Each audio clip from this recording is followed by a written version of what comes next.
How to reinvent yourself. Over the next few moments, I'm going to show you how to close the gaps between where you are and where you are capable of being. Reinvention is within your grasp, and I'm going to show you exactly how to do it. We're going to go on an epic quest. We're going to look at what reinvention is, what reality actually is. We're going to look at the big three, the areas that most people would like reinvention to occur. We're going to look at those gaps, how you fill them in. We're going to look at your present self, how you're relating to your past, because in order to reinvent yourself, you've got to form a new relationship, I believe, with your past, and a compelling relationship with your future and the outcomes that you're looking for, because a reinvention is really a new reality. Your inputs shape your outputs, and now is the time for some new inputs. So if you're ready, say I'm ready. Okay, thank you, I heard that. Let's do this. So why do people want to reinvent themselves? What is actually wrong with the way that we are? Well, there's always something wrong with the way that we are, because we are not perfect. And when you look around you, you see reinvention going on all the time. From when Alexander Graham Bell invented the telephone to the telephones that we have now. In fact, we don't even call them telephones anymore, but they are the same device that has evolved. The phones of today can do so many things compared to what they used to do. In fact, many people would say that was impossible all those years ago, but certain people have the ability to take an idea and to bring it to life. And the first thing I want you to think about with invention is to understand this, that everything that you see in the world that man has created has been created twice. And this is where the magic is. The magic is your ability to come up with an idea. So an idea that you see and seems real in your mind. And the more you think about it, the more real it becomes, the more colorful it becomes, the more you see the outcome that you're looking for before you've even started. And then the magic then comes in taking that idea and bringing it to life. That is where the work comes in. Unfortunately, now we live in a world where everyone wants everything done for them. And really, I think that the greatest reinvention is the reinvention of ourselves. Human beings mistakenly think that we are kind of finished. We forget that we are a work in progress. And what would be the greatest reinvention that you could do for yourself? Well, as a coach, the area that we look at with most people, and if you've watched any of our YouTube videos, you know, we talk about this a lot, the big three, that if people could have changes in their life, if they could have reinvention, most people would be interested in one or all of three areas: your health and your energy, your relationships with the people that matter most to you, maybe the people you work with, and your wealth and your work and your service. So if all you had to do was tell me what you wanted in any one of those three areas, so that I could just wave my magic wand and you could have what you wanted, what would you say? Who would you like to be with your health and your energy? Who would you like to be in your relationships? What type of relationships would you like to have? And who would you like to be with your work, with your wealth and your service? If you don't know what that looks like, you can't invent it. Inventions don't just happen. Well, actually, that's not actually true. Some people were looking to invent something, and through looking to invent it, they ended up inventing something else. But let's just talk about you. If you don't know where you're going, you're just going to end up somewhere else.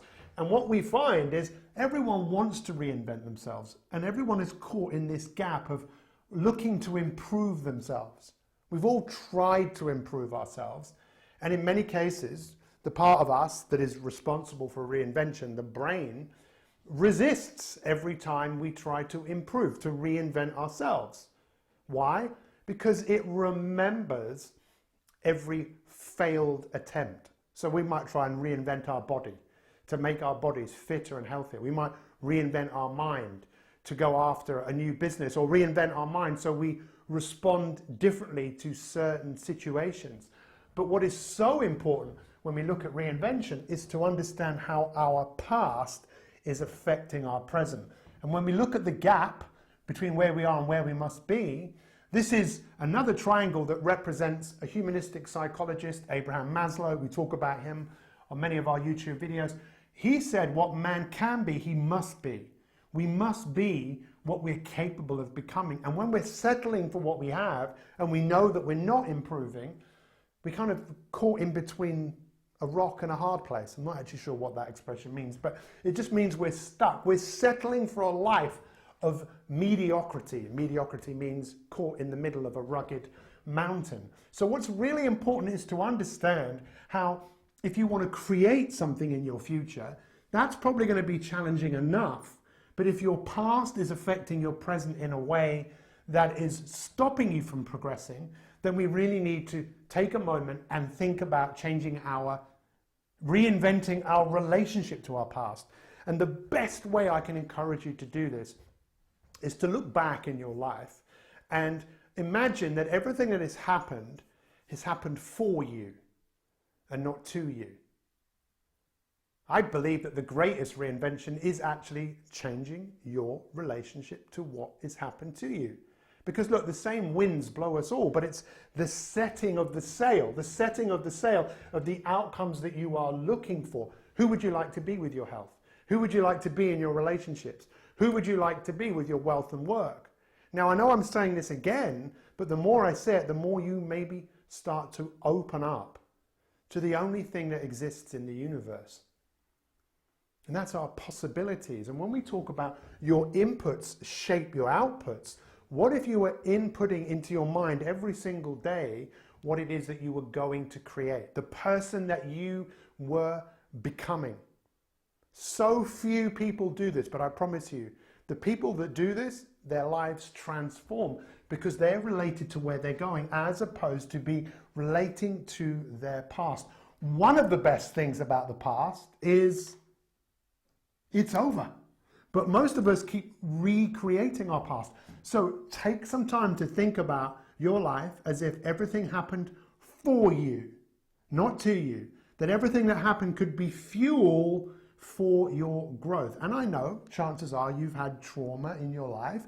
Chances are you've had challenging experiences in your life. But just imagine if that happened for you in a way that could help you advance in your life. Look, your future is most definitely unwritten. You know that, and you probably know that you've got the power to do something about it. Unfortunately, most people start looking at reinvention when bad things happen, when there's a prognosis or a diagnosis that we see a side to people that we don't normally see. History has a pattern of repeating itself. How about creating a new history? A history of what you're going after. So this is what I want you to do. This is not complicated. It's easy to do. It's easy not to do. I want you to get a pen and paper out and think about you, let's say in 5 years. Who would this you be with their health? What would this person look like if they had an abundance of health and energy? Who would this person be in their relationships? Who would this person be with their wealth and their work? Start to think about that. That's Imagineering. That's where reinvention really starts. And then the real challenge, and we have lots of videos on the YouTube channel that kind of look at this, and we will continue to provide content for you here, is then recognizing, well, what are the steps that I need to take in my present moment that if I do them every single day would bring the compelling future that I want to manifest to life. So when we look at reinvention, we're really looking at creating a new reality. And actually, it was Albert Einstein that said imagination is more important than knowledge. Knowledge is limited, whereas imagination enriches the whole world. So what you can imagine is really what is possible. It's just whether you want to reinvent yourself in such a way where you create a reality of whatever you want. Now, someone asked me the other day, they said, what is reality? And they were talking about atoms and molecules. And I said, look, you can have your own meaning of what that word means. For me, what it means is time, energy, and space. That is reality. The fact that they're the three things that we have. You've got time. It's running out, but you've still got time. You've got space. You can do so many different things, and you've got energy to bring those things to life. Like I said right at the beginning, most people want everything done for them. But this isn't something that can happen for you. It's something you've got to do for yourself by applying the magic of reinvention, creating new realities. The best way to do that, start putting new inputs in that shape your outputs and shape your future. Now is a time of the year where so many people are thinking about reinvention, but it don't have to wait to January the 1st to do this. Every single day is your opportunity to create a new imprint, to create a new future. A great life, it doesn't happen by chance, it happens by design, and this is a huge part of the designing process. Thank you for watching, and we'll see you next time. Bye-bye.